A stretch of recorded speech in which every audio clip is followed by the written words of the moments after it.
감사합니다. 우리 같이 하나님의 말씀 보겠습니다. 오늘 하나님께서 우리에게 주시는 말씀은 창세기 40장 9절에서 23절까지의 말씀입니다. 창세기 40장 9절에서 23절까지의 말씀.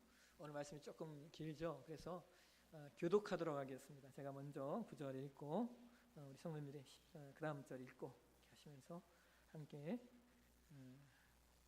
교독하도록 하겠습니다. 제가 먼저 9절 선독하겠습니다. 술 맡은 관원장이 그의 꿈을 요셉에게 말하여 이르되 내가 꿈에 보니 내 앞에 포도나무가 있는데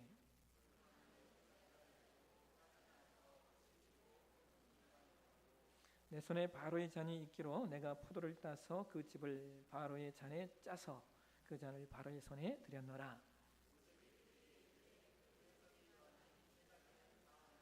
지금부터 사흘 안에 바로가 당신의 머리를 들고 당신의 전직을 회복시키리니 당신이 그 전에 술 맡은 자가 되었을 때 하던 것 같이 바로의 잔을 그의 손에 드리게 되리이다.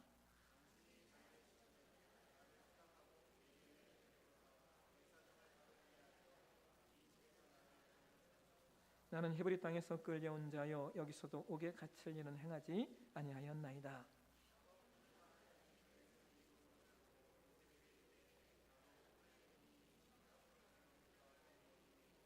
맨 윗광주리에 바로를 위하여 만든 각종 구운 음식이 있는데 새들이 내 머리에 광주리에서 그것을 먹더라.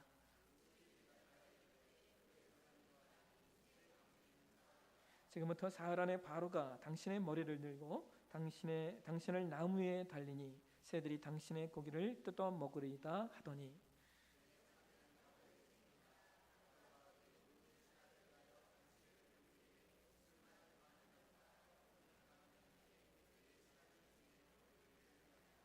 바로의 술 맡은 관원장은 전직을 회복하며 그가 잔을 바로의 손에 받들어 드렸고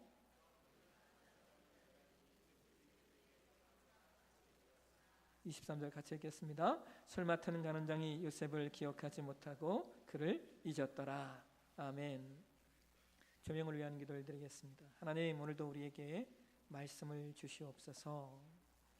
주의 말씀이 우리 가운데 증거되어질 때 이 말씀을 통하여 오늘 나에게 말씀하시는 주의 뜻이 우리 가운데 전해지는 귀한 시간 되게 하시고 말씀을 통하여 내 삶이 주 안에서 변화되는 귀한 역사가 일어날 수 있도록 은혜 베풀어 주옵소서.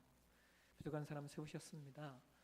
하나님 말씀 똑똑히 잘 전하게 하시고 전하는 자나 듣는 자나 엄미하신 하나님 말씀 앞에 세워지게 도와 주옵소서.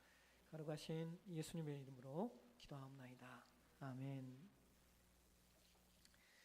예, 오늘 창세강의 151번째 시간 기다리시는 하나님이라고 하는 제목으로 오늘 말씀을 나누도록 하겠습니다.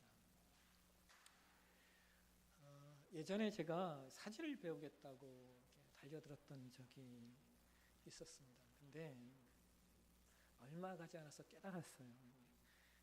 사진은 저 같은 사람이 가질 수 있는 취미가 아니라는 사실을 말입니다. 왜냐하면 뭐 다른 것도 그런 면이 있겠지만 사진은 정말 돈이 많이 들어가는 취미입니다. 지금이야 이제 디지털 시대가 되어서 좀 나은 면이 있지만 예전에 필름 카메라 시대에는 사진을 찍으면 이 사진이 어떻게 찍혔는가를 확인하는 방법이 현상하는 것밖에 방법이 없습니다. 그래서 사진은 찍는 족족 돈이 들어가는 그런 취미입니다. 거기다가 조금 배우기 시작하면 내가 가지고 있는 카메라가 얼마나 부족한가를 느끼게 됐죠.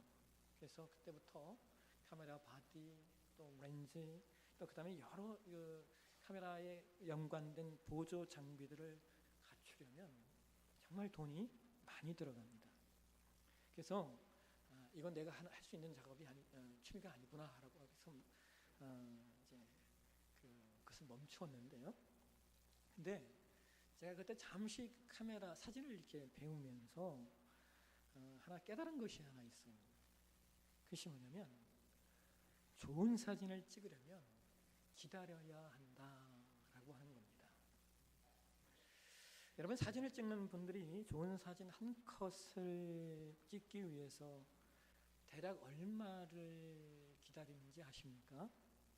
뭐 그냥 일반적인 사물이야 긴 시간이 필요하지 않겠지만 야경이나 혹은 동물, 특별히 새 같은 경우에는 좋은 사진 한 장을 뽑기 위해서 수천 장, 어떤 때는 수만 장을 찍는 경우도 있습니다.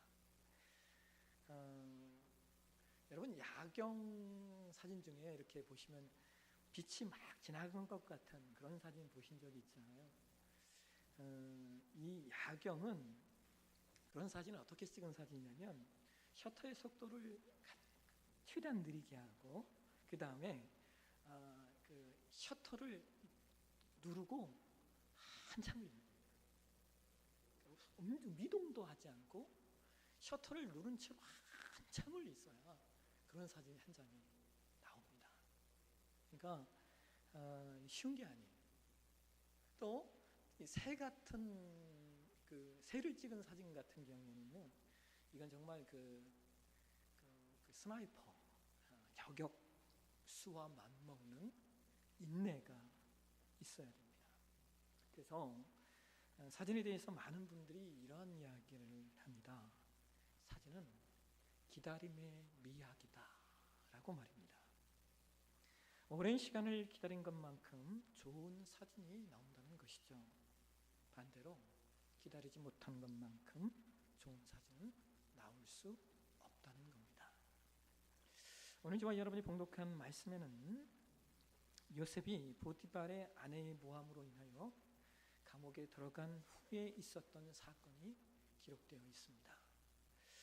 여러분 요셉이 감옥에서 대략 몇 년을 있었을까요? 성경이 그 내용을 기록하고 있지는 않지만 요셉이 17살의 형들에 의하여 노예로 팔렸고 그가 30살에 애굽, 즉 이집트의 총리가 되었으니까 요셉이 보디발의 집에서 노예로 살았던 시간과 감옥에서 죄수로 살았던 시간이 만 12년이 지난 횟수로 13년 정도가 됩니다. 그래서 학자들마다 요셉이 감옥에서 죄수의 신분으로 있었던 시간을 길게 보는 분은 10년 정도를 보시는 분도 있고 짧게 보는 분들은 적어도 4, 5년 이상은 될 거다라고 이야기를 합니다. 근데 여러분 분명한 건 이거예요. 뭐 4년이든 혹은 10년이든 그 시간이 요셉에게는 정말 단 하루도 견딜 수 없는 시간이었다는 겁니다. 제가 연세가 드신 어르신들은 잘 모르겠지만 제가 군대에 있을 때는요 특명이라는 게 있었습니다. 제자 날짜가 이렇게 가까이 오게 되면 특명의 숫자가 주어지는데요, 그 숫자에 따라서 전역하는 날이 달라져요. 제가 지금도 제가 받았던 숫자를 기억합니다. 제가 9910을 받았어요.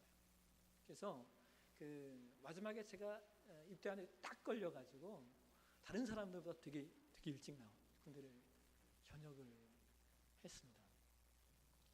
제가 아직도 기억나는데 그 행정병이 저한테 그 숫자를 알려주기 위해서 이렇게 저한테 와서 저한테 숫자를 알려주면서 저한테 이렇게 얘기했어요. 역시 하나님 믿는 사람은 다른가 봐요. 이렇게 얘기를 했어요. 근데 이게 참 여러분이 놀라운 게요, 저하고 입대 날짜가 하루 차이 나는 제 동기가 있었어요. 저보다 하루 늦게 군대 입대한 동기가 있었는데 그 친구는 그 특명에 걸리지 않아가지고 저보다 일주일을 늦게 나왔습니다. 그 특명 얘기를 듣는 순간 그 친구가요 울더라고요. 왜 그렇습니까? 군대에서의 일주일은 세상의 일주일과 전혀 다른 시간의 느낌과 또 그런 감정들이 있기 때문입니다. 여러분 군대도 그런데 형무소는 어떻겠습니까? 더군다나 요셉은 자신의 어떤 잘못으로 오게 온 것이 아니지 않습니까? 요셉은 정말 날마다 내가 언제쯤 이 형무소에서 나갈 수 있을까? 언제쯤 하나님이 나를 이 옥에서 건져내실까? 그날을 손꼽아 기다렸을 것입니다. 그런데 그러한 간절함의 시간 속에서 드디어 오늘 본문에 기회가 왔습니다. 요셉이 갇혀있던 감옥에 누가 들어왔습니까? 창세기 40장 1절과 3절을 한번 보실까요? 창세기 40장 1절과 3절 말씀을 함께 같이 한번 읽도록 하겠습니다. 그 후에 애굽 왕의 술 맡은 자와 떡 굽는 자가 그들의 주인 애굽 왕에게 범죄한지라 바로가 그 두 관원장 곧 술 맡은 관원장과 떡 굽는 관원장에게 노하여 그들을 취내제당의 집안에 있는 옥에 가두니 곧 요셉이 갇힌 곳이라. 여러분 얼마 전에 제가 그 뉴스에서 북미 그 하노이 회담, 미국 간에 있었던 하노이 회담에 관한 기사를 하나 읽었는데, 그때 그 북한의 김정은 위원장이 베트남까지 자신이 먹는 음식을 다 갖고 왔다는 거예요. 그리고 누가 같이 왔냐면 그 음식을 먼저 먹어보는 사람, 그 사람들까지 다 데리고 왔대요, 베트남까지. 여러분 우리나라 조선시대도 그런 사람이 있었잖아요. 김희상궁이라고 왕의 음식을 먼저 먹어보는 그런 궁녀가 있었습니다. 여러분 오늘 본문에 지금 등장하는 술 맡은 관원장과 떡 맡은 관원장이 누구냐? 왕이 먹는 음식을 먼저 먹어보고 준비하고 관리하는 사람들입니다. 근데 여러분, 그러면 이들이 왕에게 어떤 존재이겠습니까? 당연히 이들은 왕에게 최측근입니다. 특히 왕에게 술잔을 올리는 사람은 왕의 가장 신임했던 사람입니다. 왜냐하면 그 시대는 독살이 성행했던 시대이기 때문입니다.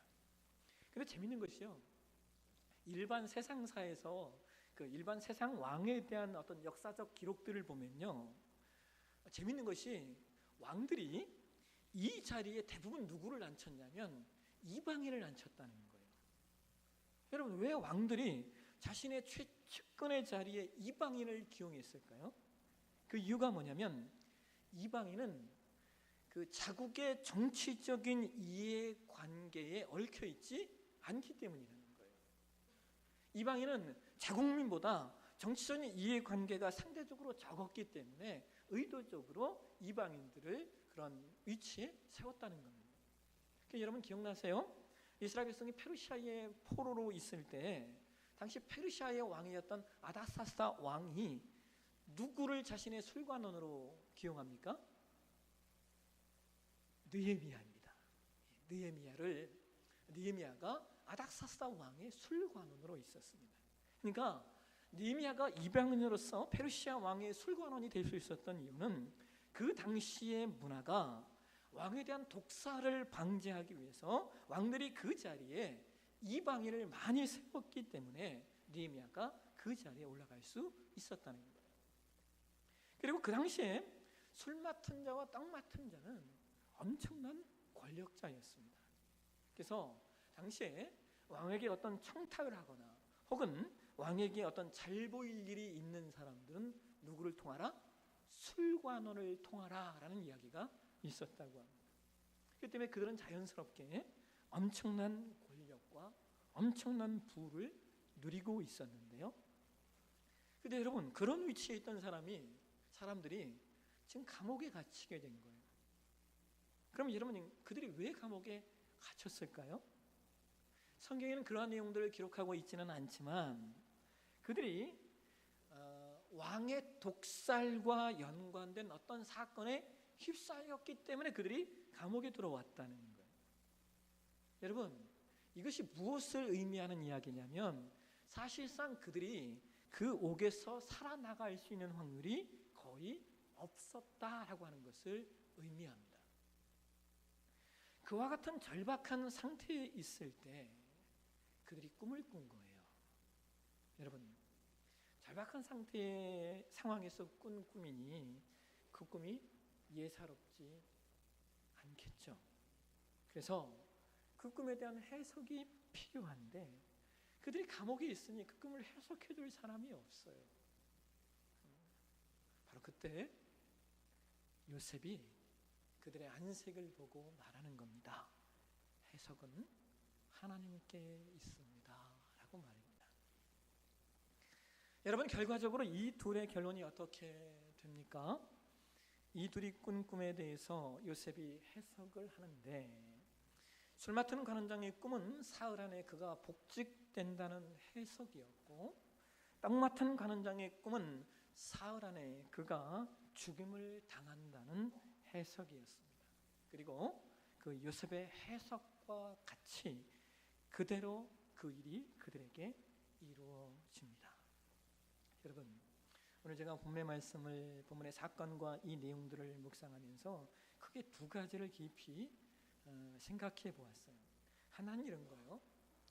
요셉의 해석을 보면서 요셉이 그 두 명의 관원장에게 해석해 주는 그 해석을 보면서 우리가 하나님의 사람으로 이 땅을 살 때 가져야 될 태도가 있다는 거예요.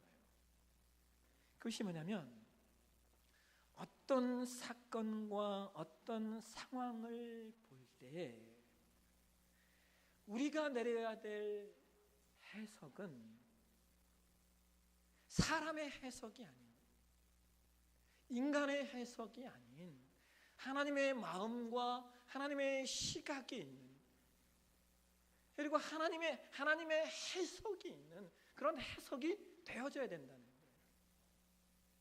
여러분, 요셉이 술 맡은 관원장의 꿈을 해석할 때는 얼마나 마음이 좋았겠습니까? 그죠? 그러니까 이제 얼마 있으면 이 사람이 살아난다라고 하는 해석이니 그도 그 해석을 해줄 때 기분이 좋았을 것이고 듣는 그도 좋았을 겁니다. 그런데 떡 맡은 관원장의 꿈에 대한 해석은 대단히 어려운 해석입니다. 왜냐하면 이제 당신이 며칠 있으면 죽게 될 것입니다 라는 해석이었기 때문입니다. 여러분, 요셉이 얼마나 어려웠을까요? 그러나 요셉은 그럼에도 불구하고 하나님이 해석하게 하신 그 해석대로 하나님의 말씀을 그 떡 맡은 관원장에게 전합니다. 여러분, 우리가 이 땅을 살다 보면 우리 삶에 일어나는 어떤 사건과 상황 속에서 우리가 그것에 대한 어떤 판단과 어떤 결정을 해야 할 때 여러분, 우리 가운데 일어나는 고민들이 얼마나 많은지 모릅니다. 어떤 결정과 어떤 결단을 내려야 할 때 성경이 말하는 기준을 댄다라고 하는 것이 결코 쉽지 않습니다. 특별히 어떤 이타산의 내용 속에서 우리가 신앙의 기준을 대고 신앙의 잣대를 댄다라고 하는 것이 얼마나 어려운지요. 왜 그렇습니까? 어떤 일들은 거기에 신앙의 기준을 대면 반드시 손해보고 어떤 일들은 거기에 신앙의 기준을 대면 반드시 어려움을 당할 것 같은 일들이 있기 때문입니다. 예전에 우리 교회에 지금 도지사 말고 전 도지사님의 비서들이 2명이 있었어요. 근데 그분들이 이렇게 우리 교회를 다니면서 전 도지사 비서로 이렇게 일을 할 때 여러분 기억하시잖아요. 그 전 도지사가 대권에 뭐 이렇게 나온다고 하면서 막 TV에 막 이렇게 나오고 할 때 어떤 일이 있었냐면 한 동성애자 탤런트가 갑자기 그와 만나서 그와 이렇게 이야기를 하면서 그 전 도지사가 나는 동성애를 찬성하는 사람이다 이렇게 이야기했던 내용들이 있습니다. 그때 제가 그걸 보고 좀 마음이 아파서 제가 그 수행비서 한 분에게 전화를 좀 했어요.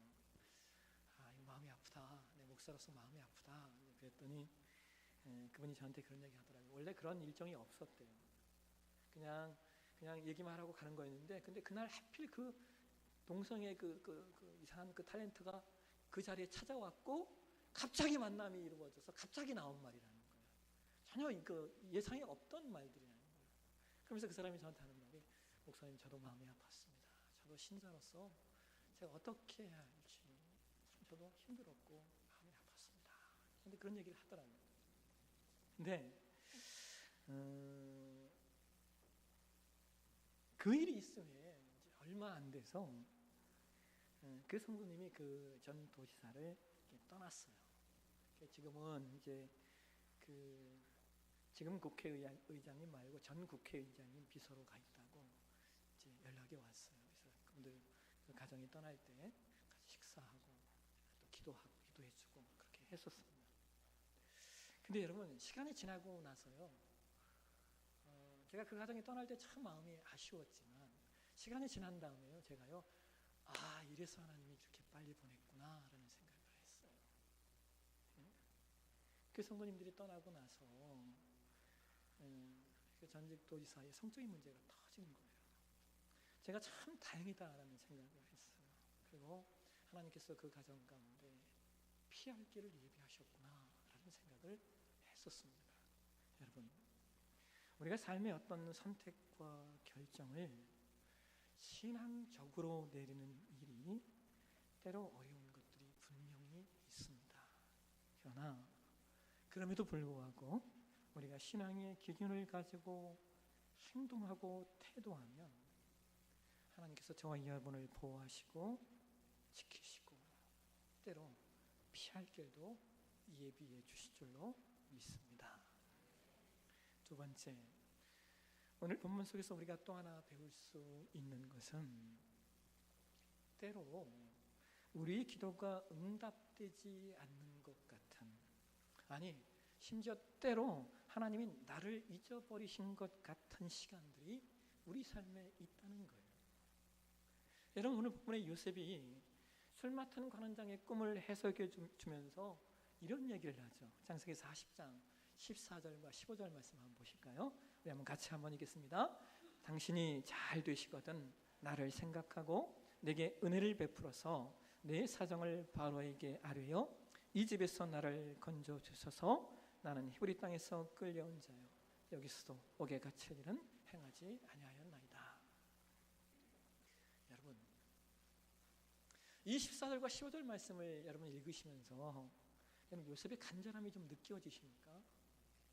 저는 이 말씀을 묵상하면서요, 정말 요셉의 그 간절함이 막 제 안에 입이 됐어요. 여러분, 그럴 거 아니에요. 정말 요셉이 하나님이 주신 기회구나, 이제 내가 이곳에서 나갈 수 있게 되었구나 생각했지 않겠습니까? 이제 이 사람이 복권되면 나를 기억해서 나의 억울함을 풀어줄 거야, 요셉은 생각하고 있었을 거예요. 3일이 지났어요. 아무 일이 일어나지 않아요. 며칠 있으면 또 되겠지. 일주일이 지났어요. 아무 일이 없네요. 조금 있으면 될 거야. 한 달이 지났어요. 아무 일도 없어요. 여러분, 우리가 요셉에 관한 말씀을 보면서 지난 시간에 그런 얘기 했잖아요. 시편 105편 얘기하면서 요셉의 감옥 생활에 대한 이야기를 했었잖아요. 여러분, 요셉의 감옥에 대해 성경이 그렇게 얘기하잖아요. 그의 발은 착고를 차고 그의 몸은 쇠사슬에 매였도다. 근데 여기 몸이란 단어가 무슨 뜻이라겠어요? 혼이다. 그러니까 요셉이 그의 몸이, 그의 혼이 쇠사슬에 매였다. 이 쇠사슬에 매였다는 말이 무슨 말이라고요? 히브리 원어로 직역하면 영혼이 날카로운 쇠꼬챙이에 뚫리다라는 뜻이에요. 그러니까 요셉의 감옥 생활이 그의 몸과 영혼을 망가뜨렸다는 거예요. 근데 여러분, 제가 오늘 말씀을 이렇게 묵상하면서요, 요셉이 언제부터 이렇게 되었을까? 처음부터는 안 그랬을 것 같아요. 이 술 맡은 관원장이 나간 다음부터 기다려도 응답되지 않는, 기다려도 응답되지 않는 그 기도의 내용을 요셉이 보면서 저는 이 시편 105편의 내용이 바로 그때에서부터 요셉이 이렇게 마음이, 영혼이 무너지지 않았을까 하는 생각을 해봤어요. 여러분,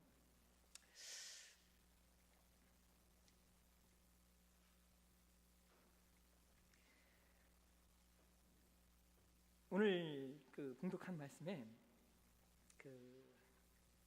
창세기 40장의 마지막 구절이 어떻게 끝납니까?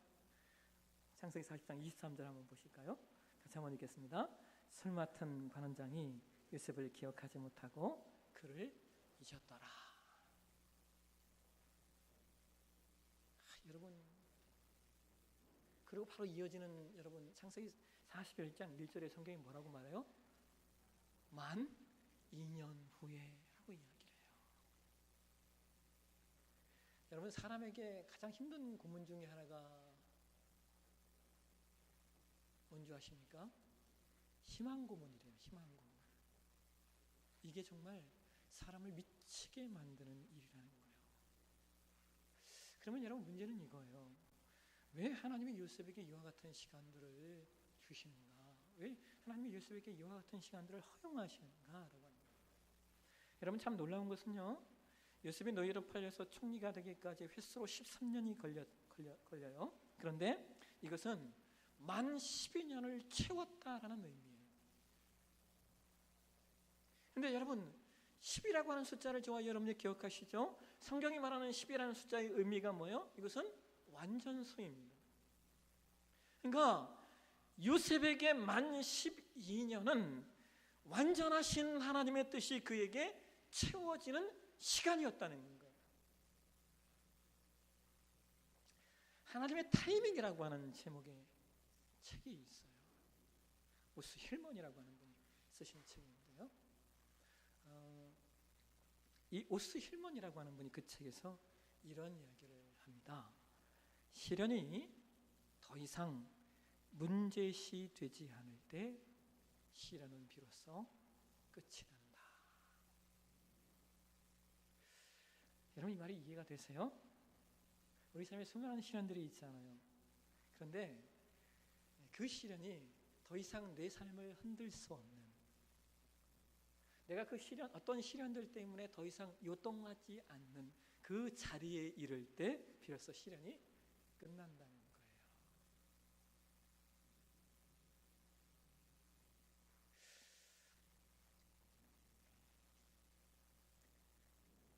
당신은 하나님을 오해하고 있다라고 하는 제목의 책이 있어요. 유석경이라고 하는 분이 쓰신 책이에요. 하나님을 신실하게 잘 섬겼던 자매예요. 근데 암에 걸렸어요. 자신이 암에 걸리고 나니까 사람들이 그녀에게 가장 많이 물어봤던 질문이 뭐였냐면, 하나님을 원망하지 않습니까? 라는 질문이었대요. 워낙 하나님을 잘 섬기고 워낙 최선을 다해 그를 섬겼던 자매이기 때문에. 그 말을 듣고 이 자매가 이렇게 대답을 해요. 그 책에서 이렇게 기록을 하고 있어요.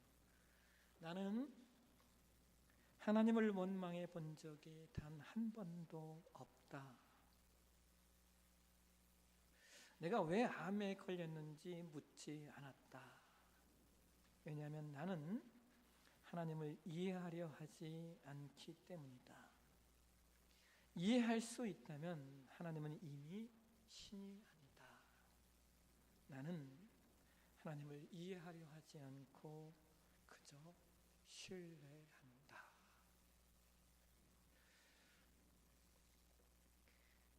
여러분, 신앙의 여정은 하나님을 신뢰하는 법을 배워가는 거예요. 때로 우리의 기도가 응답되지 않아도, 때로 하나님이 나를 잊어버리신 것 같은 상황 속에서도 하나님을 신뢰하는 법을 배워가는 것, 신앙이에요. 그러면 여러분, 우리가 어떻게 하나님을 신뢰할 수 있을까요? 우리가 하나님을 어떻게 신뢰할 수 있을까? 여러 가지로 말씀을 드릴 수 있겠지만 제가 세 가지만 한번 말씀드릴게요. 하나님을 신뢰하는 방법, 여러분, 하나님은 시간을 만드신 분이다라는 사실을 놓치지 마십시오. 하나님은 시간을 만드신 분이에요. 그렇기 때문에 하나님은 가장 좋은 때, 가장 시기를 하나님이 아셔요. 두 번째, 하나님은 실수하지 않는 분이에요. 하나님은 실패하는 것이 불가능한 분이셔요. 그래서 우리가 하나님을 신뢰할 수 있어요. 세 번째, 하나님은 나보다 나를 더 잘 아시는 분이에요. 하나님이 나보다 나를 더 잘 아시기 때문에 내가 하나님을 신뢰할 수 있는 거예요. 왜? 나를 창조하신 분이니까. 여러분, 왜 요셉에게 만 2년의 시간이 더 필요했는가? 술 맡은 간원장이 왜 요셉의 간절함에도 불구하고 왜 요셉을 기억하지 못했는가? 이유는 단 하나예요. 하나님의 완벽한 타이밍. 여러분, 아직 여러분의 기도가 응답되지 않으신 것이 있으십니까? 때로 하나님이 나를 잊으신 것 같은 그러한 어렵고 고난의 시간들이 때로 있으십니까? 그러면 여러분 요셉을 기억하십시오. 요셉도 몸과 혼이 망가지는 듯한 시간을 보냈어요. 그러나 분명한 것은 모든 시간이 하나님의 가장 완벽한 타이밍을 위한 기다림의 시간이었다는 거예요. 여러분,